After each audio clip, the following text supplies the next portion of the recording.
제 196화 환생의 문을 열어라. 4. 어둠이 깔린 삼성산 절벽 위에 음흉한 살쾡이 한 마리가 숨어 있었다. 살쾡이가 탕유를 향해 날카로운 발톱을 드러냈다.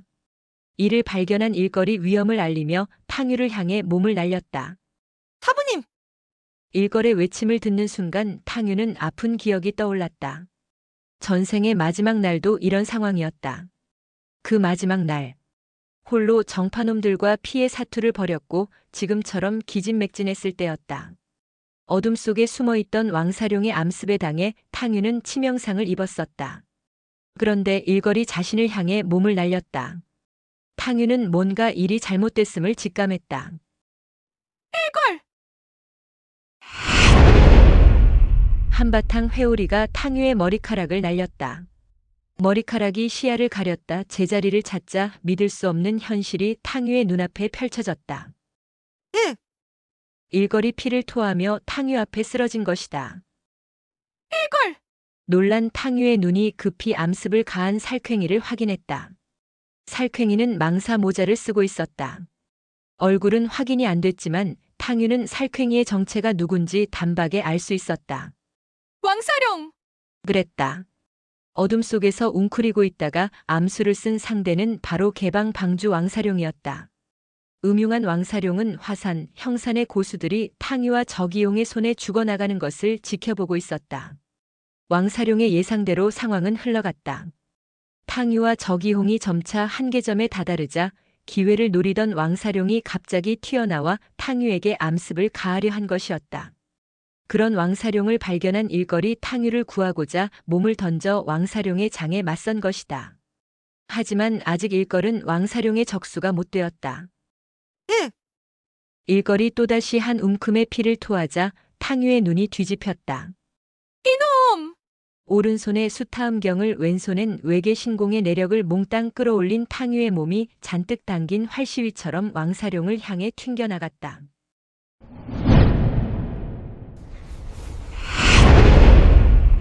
탕유와 왕사룡의 장이 허공에서 세차게 부딪혔다. 얼마나 거센 회오리가 불었는지 왕사룡의 망사가 바람에 날려가 버렸다. 그와 동시였다. 번개처럼 달려온 저기홍과 독청의 손바닥이 왕사룡의 등과 어깨를 강타했다. 실로 엄청난 장력이 왕사룡의 늙은 몸뚱어리를 뒤흔들어 놓았다. 암습이나 가하는 왕사룡이 어찌 절정 고수 세 사람을 당해내겠는가. 왕사룡의 추악하게 처진 볼살이 부르르 떨렸다. 내심 암습이 성공하리라 기대했던 살쾡이의 계획은 실패했다. 왕사룡의 두 눈은 절망으로 일그러졌다. 왕사룡은 귀에서 이상한 소리가 들릴 정도로 큰 충격을 받았다. 두 걸음 비틀거리던 왕사룡은 그대로 주저앉았다. 왜? 왕사룡이 시꺼먼 피를 한 사발이나 뿜어냈다. 왕사룡을 처리한 탕유는 얼른 주저앉아 있는 일걸의 등에 손바닥을 붙여 진기를 북돋아 주었다. 죽지 마! 일걸! 그나마 다행이었다. 핏물이 뚝뚝 떨어지는 입술을 닦은 일걸이 희죽 웃었다. 흐흐, 죽을 정도는 아니에요. 탕유의 무공을 가장 잘 깨우친 일걸이다. 수타음경의 내공 씨앗이 일걸의 목숨을 붙여놓은 것이다. 일걸의 맥을 짚은 독청이 고개를 끄덕였다. 천만다행이야! 한 1년 고생은 하겠지만 생명에는 지장이 없겠어! 독청의 말에 일걸이 손사래를 쳤다. 1년이나요? 설마 1년 동안 누워있어야 하는 건 아니죠? 일걸의 허세에 삼걸이 울먹였다. 일걸 형님. 제가 형님 심심하지 않게 옆에 누워 있을게요. 동생아, 고마워. 독청이 안심하라는 듯 삼걸의 어깨를 감싸 안았다. 누워있을 필요까지는 없어! 그저 무공수련을 삼가고 잘 요양하면 회복될 것이다. 그제야 삼걸이 눈물을 훔치며 말했다. 정말이죠? 그럼 한바탕 피바람이 몰아친 삼성산 절벽에 침묵이 흘렀다.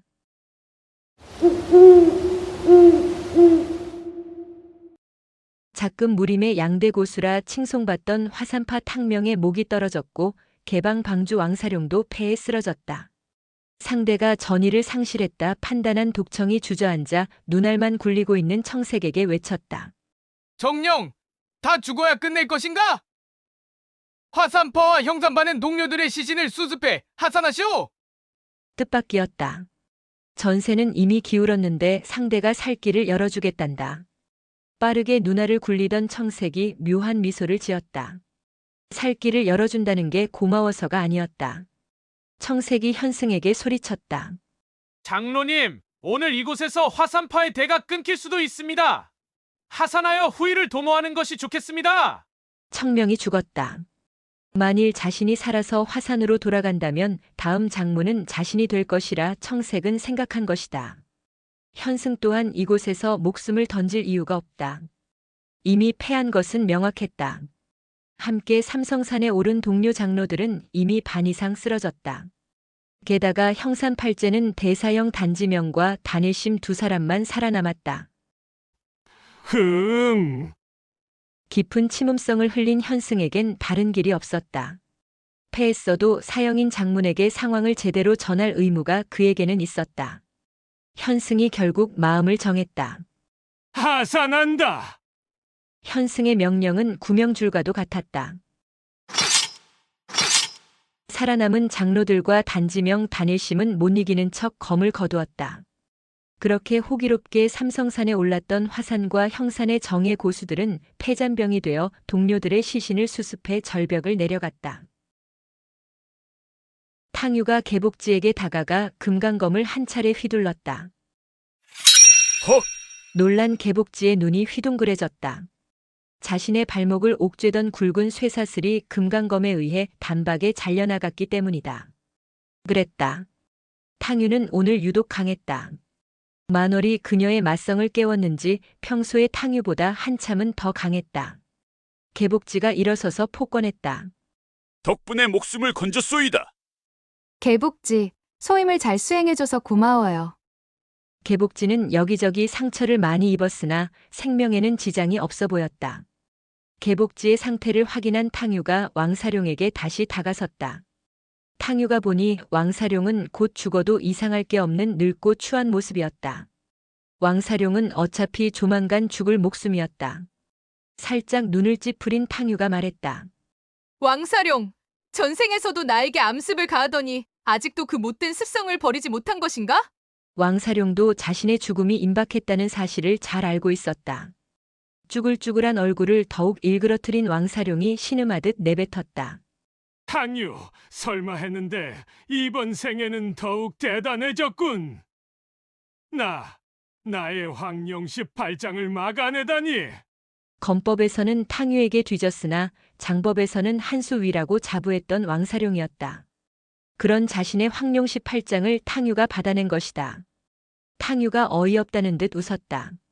왕사룡, 나 탕유야. 탕유를 올려다보던 왕사룡의 시선이 서서히 바닥으로 떨어졌다. 이 왕사룡의 운명도 여기서 끝나는 것인가?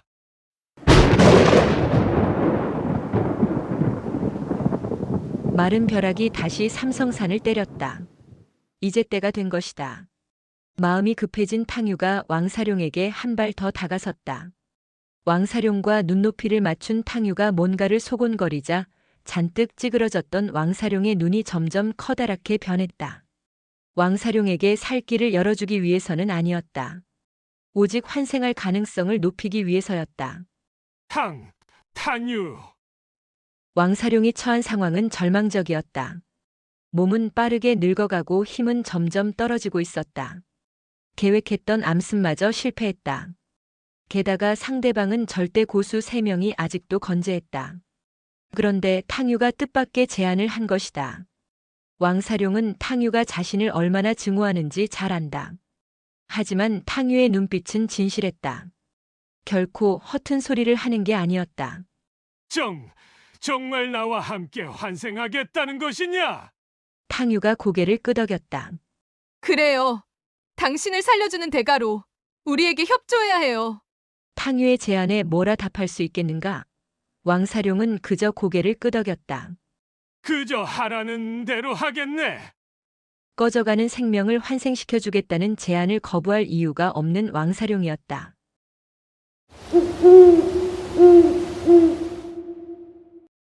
삼성산 절벽 끝에 탕유, 저기용, 독청 그리고 양일지와 왕사룡이 서 있다.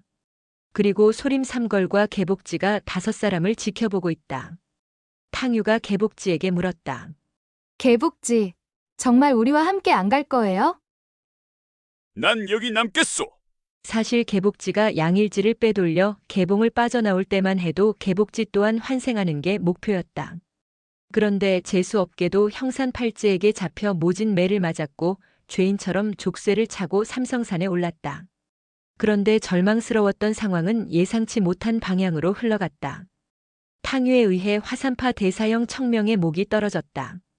개복지가 보기에 화산파는 재기 불능 상태가 되었다. 게다가 왕사룡도 사라지게 되었다.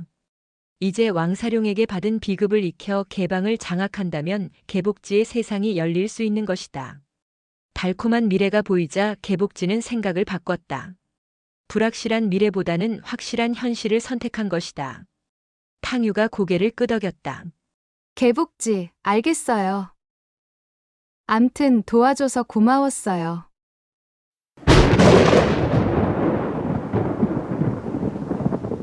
절벽 위로 둥근 만월이 떠 있고 천둥과 벼락이 치고 있다. 환생문을 열 절호의 기회가 온 것이다. 탕유가 품속에서 투명 망토를 꺼내 들었다. 모두 한쪽 끝을 잡고 힘껏 날아올라야 해요. 투명 망토를 펼쳐든 이유는 2가지였다.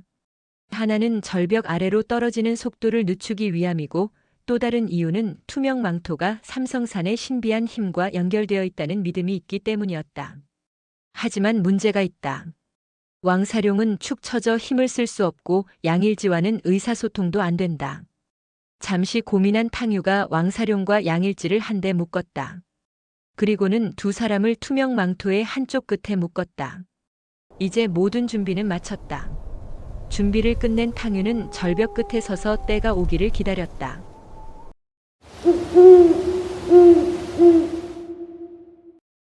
모두가 탕유의 신호가 떨어지기만을 숨죽여 기다렸다. 탕유가 손을 들어 바람의 흐름을 느껴보았다. 바람의 방향이 바뀌더니 절벽 끝에서 허공으로 흐르기 시작했다.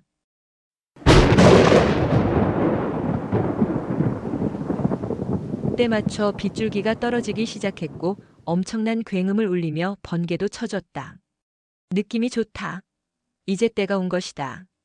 이걸, 삼걸, 내가 신호하면 너희 둘이 한 명씩 들어서 힘껏 던져줘. 5명이 동시에 절벽 아래로 몸을 던져야 한다.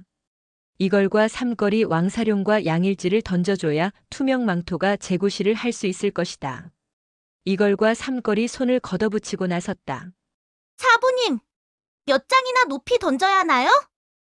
2장 정도면 될 거야. 잘할 수 있지? 그럼요.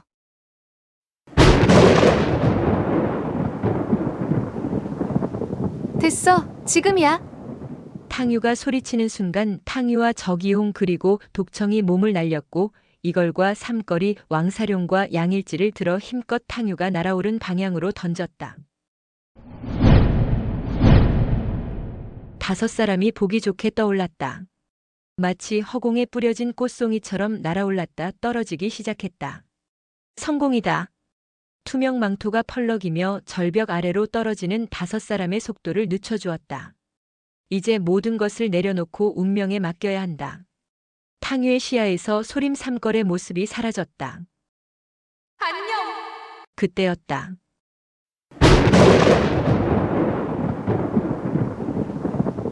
하얀 섬광이 번쩍이며 내리친 번개가 투명 망토의 직통으로 떨어졌다. 그러자 희한한 일이 벌어졌다. 투명 망토의 색이 붉게 변한 것이다. 벼락을 맞은 탕유와 저기홍 그리고 독청은 순식간에 정신을 잃었다. 과연 이들 3사람은 환생에 성공할 수 있을까? 아니 환생의 문을 통해 탕유의 전생으로 돌아갈 수 있을까? 붉게 물든 꽃처럼 떨어지던 투명 망토가 번쩍 빛을 발산하더니 시간 속으로 사라졌다. 그리고 5사람도 투명 망토와 함께 사라졌다. 지금까지 외계 신공과 함께 해주신 여러분께 감사드립니다. 곧 이어 탕유의 아들 이야기 전사의 후예로 찾아뵙겠습니다. 감사합니다.